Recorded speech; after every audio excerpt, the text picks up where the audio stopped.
Michel, je me trouve cet après-midi, rue Biarritz à Brossard. C'est à un jet de pierre de l'autoroute 10. Et derrière moi, s'est jouée une terrible tragédie en début d'après-midi. Voyez le véhicule Mazda gris dans cette entrée. Eh bien, deux hommes s'affairaient à réparer la voiture. Ils étaient sous le véhicule lorsque des morceaux de bois ont cédé. Les deux hommes sont restés prisonniers et malheureusement, ils ont perdu la vie instantanément. Des voisins alertés ont tenté de leur venir en aide, mais en vain.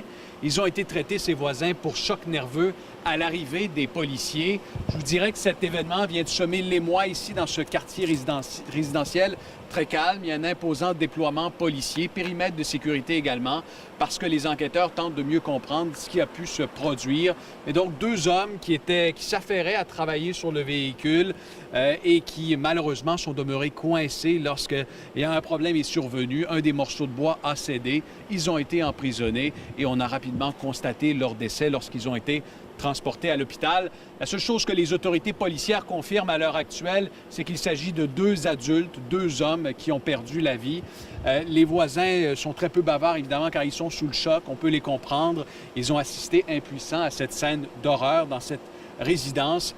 On me dit que des enfants également, possiblement des adolescents, étaient sur place, les enfants du couple qui habitent dans cette résidence. Donc, c'est une tragédie qui s'est jouée cet après-midi à Brossard, dans ce quartier résidentiel, et on risque d'en apprendre davantage sur les circonstances de cet accident. Mais je vous le rappelle, donc, deux hommes ont perdu la vie de façon tragique en début d'après-midi.